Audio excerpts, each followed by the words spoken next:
Hello, hello. Hooked. How to Build Habit-Forming Products by Nir Eyal. This book is awesome. Such a fan. Really dives into a lot about why we're so addicted to our phones, why we're so addicted to good products, more specifically. Apps on our phones, Gmail, checking email, Instagram, Twitter, Facebook, you name it. And how companies and the models that they're using to ultimately build that habit-forming product, right? Which is what every company wants, so they can grow a loyal user base and then ultimately turn that into a successful business model. So this book covers it all. Absolutely loved every bit of it. It's not very big at all. And I'll dive into a little bit about what it covers. So like I alluded to, the author ultimately goes into a 4-step model that he talks about being the hook model, and it dives into products that ultimately ingrain themselves into users' habits, so they become part of our daily routines. Like, you could probably think about your first 60 minutes of a day and what products or apps on your phone are part of that habitual process. So it could be checking email, which is not recommended, and that's a terrible way to start your day. Even referencing your phone other than shutting off your alarm, in my opinion, is a terrible way to start your day. Checking email would be number 1 on that list. Just realized that 3 of the 4 book reviews I've done have all had a yellow. It could be mapping your transit to work, checking the road conditions. It could be calling an Uber. It could be checking how many likes and posts you got on Instagram, because we all want to be Insta famous. I'm not Insta famous, but @Chandler in Chi-Town is not a terrible follow. And so with this 4-step model, which I'll dive into in a second, the author Eyal talks about how companies are looking to establish that hook model. And when they do, they're inherently creating competitive advantages because they're ingraining themselves in the habit of their users. That creates more usage, that creates more users, that creates more loyalists, and then from there, there's a lot you can do from a business standpoint. One example might be when you're able to create a habit-forming product is the fact that marketing and advertising becomes less of a priority for a company because word of mouth, right? These folks that have already made this product a part of their have to have every single minute of every day, they become your best advertisers. So that could be a residual effect that ultimately brings down that side of the business or that cost of the business. It also can make your users risk averse to price increases. One thing I think about is a couple years ago when Netflix increased their prices like $2 from, it was like $9.99 to $11.87 or whatever I pay every month. But Netflix is something that from a habit standpoint, not every day, not even every other day, but yes, at least once a week, I'm diving into Netflix. Good for him. Don't get weird, Schmidt. I'm not being weird. I just said good for him. Now, I've camped in that forest, too. The babbling brook, the beautiful mountains, the little secret trailway that's only open seasonally, and what it is, let me tell you something. Bring a camera. When we depend on it, the prices that ultimately come, that have to happen sometime with a company growing, throwing more into research and development, giving back more to their user base, users can be more accepting of that. Not all, but a mass majority, and all you need is that mass majority in most cases. And not only that, companies that have their product hooked into a loyal user base can also fend off competitors. So it's much harder for a social media platform to come in and disrupt the likes of Twitter, Instagram, LinkedIn. I didn't mention Facebook because of what's going on in the news right now. And I didn't mention Snapchat because their updates, in my opinion, have sucked. That's just me, personally. But the point is that even if a better mousetrap comes out, habits die hard. So if your product is one that a user has built a habit around, incessantly checking and going back to, those habits die hard. They're less likely to leave you for another product that's coming out when they've already got their routine built around application X, Y, and Z. A metaphor that the author uses to define products, which I really like, is twofold. One, products are either vitamins. Two, products are painkillers. So vitamins are nice to have. They're products that users can live without. Think about when you take vitamins. If you miss a day, it's not the end of the world. You can live without taking your vitamins.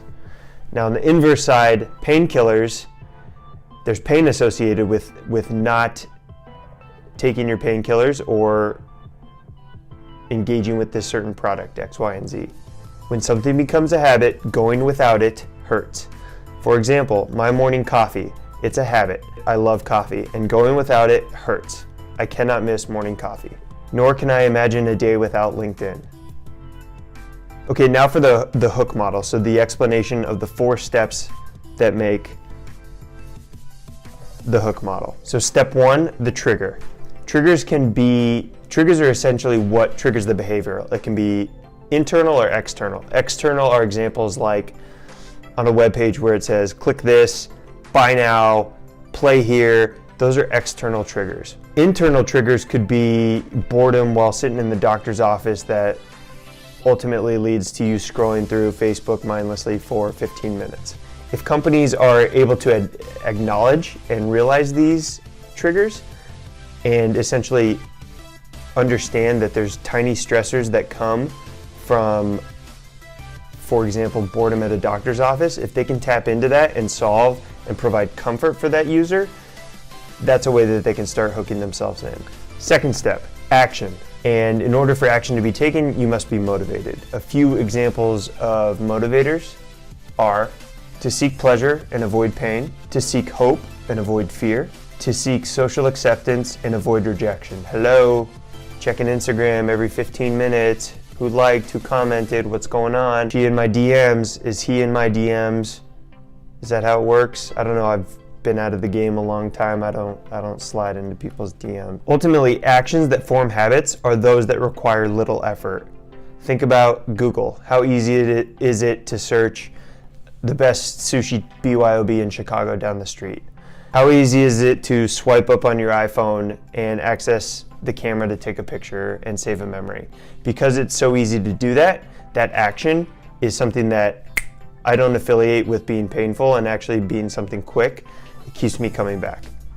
And again, when I go to Google, I know that I'm going to find information that's valuable to me. When I swipe up and take a picture, I know that I'm capturing that memory that's going to be valuable to me.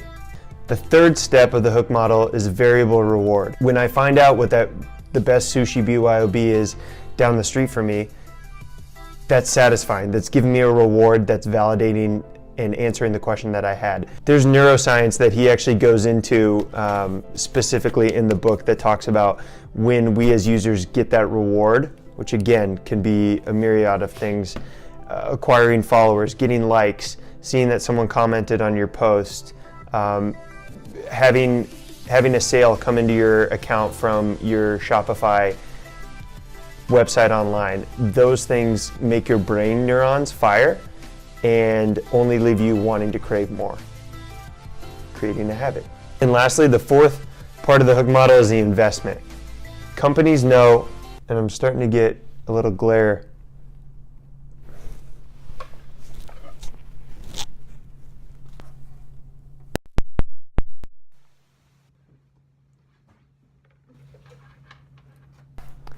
Well, I think that window's broken. Okay, so the fourth step is investment. So when companies have found and successful products prove that when a little bit of investment or work is put in by the user, you feel more invested. You feel like you've got a piece, some work, some effort into this product. Case in point, the more followers you acquire, you feel good and you feel like you're building something. The more subscribers that you acquire on YouTube, you feel like you're building something. A little bit of effort into a product and you feel more attuned to it. You feel more connected to it. That's the point. And so that's the hook model. That's a little bit of a synopsis on the book. Again, it's a very small read. It's very quick. It gave me a lot of insight into just product development and the thought process behind why I'm so addicted to certain things on my phone. And just a takeaway here. So Matt Mullenweg, founder of WordPress, quote, Hooked gives you the blueprint for the next generation of products. Read Hooked or the company that replaces you will. Okay, that's a decent endorsement. A lot of endorsements on the back. National bestseller, and I 100%. Oh, I forgot to mention that Ryan Hoover is put a lot of work into this book as well. He is, I don't know, founder, CEO, but Product Hunt, which I'll link to Product Hunt so you can learn a little bit more about it. But it was acquired by AngelList, and Ryan Hoover, if from the Silicon Valley, folks that are plugged in there know his name because he's a really young and accomplished product developer. So he brings a lot of equity and validity to this book too. Thank you all. Until next time.